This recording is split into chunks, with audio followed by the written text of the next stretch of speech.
ಹಾಸನ ಜಿಲ್ಲೆಯಲ್ಲಿ ಗಣೇಶೋತ್ಸವದ ಸಂದರ್ಭದಲ್ಲಿ ಟ್ರಕ್ ಹರಿದು 8 ರಿಂದ 9 ಜನರು ಸಾವಿಗೀಡಾಗಿರ್ತಕ್ಕಂಥದ್ದು, ಸುಮಾರು ಜನರಿಗೆ ಗಾಯಗಳಾಗಿ ಆಸ್ಪತ್ರೆಯಲ್ಲಿ ಇರುವಂಥ ವಿಚಾರ ತಿಳಿದು ಬಹಳ ನೋವಾಗಿದೆ. ಈಗಾಗಲೇ ನಮ್ಮ ಪಕ್ಷದ ಮುಖಂಡರಾಗಿರ್ತಕ್ಕಂಥ ಅಶೋಕ್ ಅವರು, ಸಿ.ಟಿ. ರವಿ ಅವರು, ಇನ್ನೂ ಮುಂತಾದ ನಾಯಕರು ಈಗಾಗಲೇ ಸ್ಥಳಕ್ಕೆ ಭೇಟಿ ನೀಡಿದ್ದಾರೆ.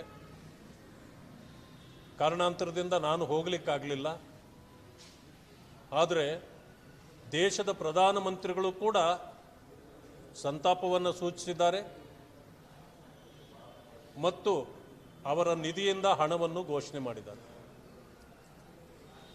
ಇಂತಹ ಅಚಾತುರ್ಯ ನಡೆಯಬಾರದಾಗಿತ್ತು. ರಾಜ್ಯ ಸರ್ಕಾರ ಮೃತರ ಕುಟುಂಬಗಳಿಗೆ 50 ಲಕ್ಷ ರೂಪಾಯಿಗಳ ಪರಿಹಾರವನ್ನು ಘೋಷಣೆ ಮಾಡಬೇಕು ಅಂತೇಳಿ ತಮ್ಮ ಮೂಲಕ ನಾನು ಸರ್ಕಾರಕ್ಕೆ ಒತ್ತಾಯ ಮಾಡ್ತೇನೆ. ಮತ್ತು ಆ ಅಗಲಿದ ಜೀವಗಳಿಗೆ ಶಾಂತಿ ಸಿಗಲಿ, ಆ ದುಃಖವನ್ನು ಭರಿಸ್ತಕ್ಕಂಥ ಶಕ್ತಿ ಭಗವಂತ ಅವರ ಕುಟುಂಬಗಳಿಗೆ ನೀಡಲಿ ಅಂತಕ್ಕಂಥ ಮಾತನ್ನು ನಾನು ತಮ್ಮ ಮೂಲಕ ಹೇಳಲಿಕ್ಕೆ ಬಯಸ್ತೇನೆ. ಆದರೆ ಈ ಸರ್ಕಾರ ಗಣೇಶೋತ್ಸವಗಳನ್ನು ಮಾಡಲಿಕ್ಕೆ ಅವಕಾಶಗಳನ್ನು ಕೊಡದೆ ದೊಡ್ಡ ದೊಡ್ಡ ರಾದ್ಧಾಂತಗಳನ್ನು ಸೃಷ್ಟಿ ಮಾಡ್ತಾ ಇದೆ. ಅಲ್ಪಸಂಖ್ಯಾತರ ಓಲೈಕೆಯಲ್ಲಿ ನನಗೆ ಅನಿಸ್ತದೆ, ಒಂದು ಕಡೆ ಓಲೈಕೆ, ಮತ್ತೊಂದು ಕಡೆ ಈ ಅಲ್ಪಸಂಖ್ಯಾತರನ್ನು ಕಂಡ್ರೆ ಭಯ ಹೆಚ್ಚಾಗಿದೆ ಈ ಸರ್ಕಾರಕ್ಕೆ. ಅದಕ್ಕಾಗಿ ರಣಹೇಡಿತನವನ್ನು ಈ ಸರ್ಕಾರ ಪ್ರದರ್ಶನ ಮಾಡ್ತಾ ಇದೆ. ಓಲೈಕೆಗಿಂತ ಹೆಚ್ಚು ಭಯ ಪ್ರಾರಂಭ ಆಗಿದೆ ಇವರಿಗೆ. ಯಾಕೆ ಅಂತಂದರೆ ಬಹುಶಃ ಅವರನ್ನು ಕಂಟ್ರೋಲ್ ಮಾಡ್ತಕ್ಕಂಥ ಶಕ್ತಿ ಈ ಸರ್ಕಾರಕ್ಕೆ ಇಲ್ಲ ಅಂತಕ್ಕಂಥದ್ದು ನನ್ನ ಅಭಿಪ್ರಾಯ.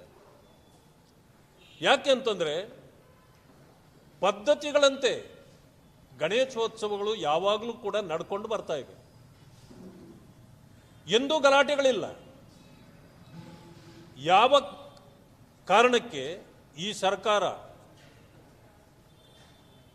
ಮತ ಬ್ಯಾಂಕ್ನ ಕಾರಣಕ್ಕೆ ಇವತ್ತು ಅವರನ್ನು ಓಲೈಕೆ ಮಾಡುವ ಕಾರಣದಿಂದ ಮತ್ತು ಯಾರು ಈ ಕ್ರಿಮಿನಲ್ ಆಕ್ಟ್ಗಳಲ್ಲಿ ಸಿಕ್ಕಿಕೊಂಡಿರ್ತಾರೋ ಅಲ್ಪಸಂಖ್ಯಾತರು, ಅಂಥವರ ಕೇಸ್ಗಳನ್ನು ವಾಪಸ್ ಪಡೆದು ಅವರಿಗೆ ಶಾಂತಿ ದೂತರ ಪಟ್ಟ ಕೊಡ್ತಕ್ಕಂಥ ಕೆಲಸವನ್ನು ಮಾನ್ಯ ಮುಖ್ಯಮಂತ್ರಿಗಳು ಮಾಡಿದ ತಕ್ಷಣ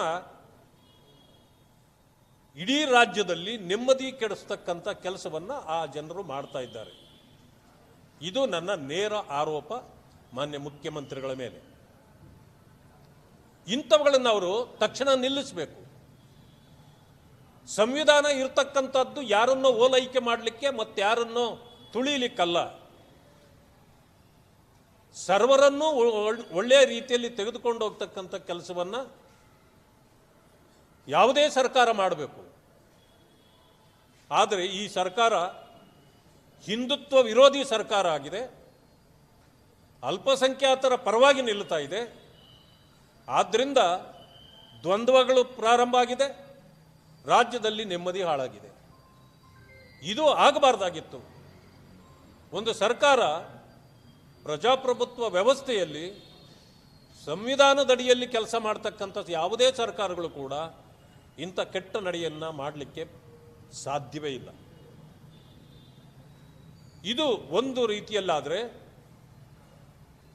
ಒಂದು ಅಲಿಖಿತವಾದ ಒಂದು ಕಾನೂನು ಮಾಡಿದ್ದಾರೆ. ಎಲ್ಲ ತಾಲೂಕುಗಳಲ್ಲೂ ಎಲ್ಲ ಜಿಲ್ಲೆಗಳಲ್ಲೂ ಪೊಲೀಸ್ ಇಲಾಖೆಗೆ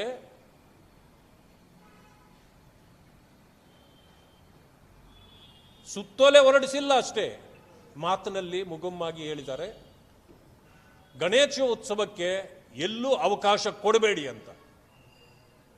ಅದನ್ನು ಇರಲಿಕ್ಕೆ ನೀವ್ಯಾರು? ನಿಮಗೇನು ಅಧಿಕಾರ ಇದೆ? ಹತ್ತಿಕ್ಕುವ ಕೆಲಸವನ್ನು ಈ ರೀತಿ ಮಾಡ್ತಕ್ಕಂಥದ್ದು ಸರಿ ಇದೆಯಾ? ಇವೆಲ್ಲವನ್ನು ನೀವು ನೋಡಿ. ಇವತ್ತು ಓಲೈಕೆ ಯಾವ ಮಟ್ಟಕ್ಕೆ ಹೋಗಿದೆ ಅಂತಂದರೆ, ಶಿವಾಜಿನಗರ ಎಷ್ಟು ಹಳೆಯ ಹೆಸರು. ಶಿವಾಜಿನಗರ ಅಂದರೆ ಇಡೀ ದೇಶಕ್ಕೆ ಗೊತ್ತಿರತಕ್ಕಂಥ ಹೆಸರು. ಈಗ ಯಾರೋ ಸೆಂಟ್ ಮೇರಿ ಅನ್ನೋರ ಹೆಸರನ್ನ ಇಡ್ತಾರೆ ಅಂತ ಅರ್ಥ ಮಾಡ್ಕೊಳ್ಳಿ. ಸರ್ಕಾರ ಒಂದು ಹೇಳಿಕೆ ಕೊಟ್ಟಿರೋದನ್ನು ನಿನ್ನೆ ನೋಡಿದ್ದೇವೆ. ಶಿವಾಜಿ ಅಂತಕ್ಕಂಥವರು ಕರ್ನಾಟಕದವರು ಅಲ್ಲವಂತೆ. ಸೆಂಟ್ ಮೇರಿ ಯಾವ ದೇಶದವರು? ಅವರು ಶಿವಾಜಿನಗರದವರ, ಕರ್ನಾಟಕದವರ? ಏನಾದರೂ ಈ ರೀತಿ ನೆಪ ಹೇಳಿ, ಈ ರೀತಿ ಕೆಟ್ಟ ಪದ್ಧತಿಗಳಿಗೆ ಅವಕಾಶಗಳನ್ನು ಕೊಡ್ತಕ್ಕಂಥದ್ದು ಸರಿಯಲ್ಲ. ಜನ ಮೆಚ್ಚುವ ಕೆಲಸ ಮಾಡಬೇಕೇ ಹೊರತು ಜನರನ್ನ ದಾರಿ ತಪ್ಪಿಸ್ತಕ್ಕಂಥ ಕೆಲಸ ಮಾಡಿದರೆ ಸರ್ಕಾರಗಳು ಕೂಡ ಮುಂದೆ ಕೆಲಸ ಮಾಡ್ತಕ್ಕಂಥದ್ದು ಕಷ್ಟ ಆಗತ್ತೆ.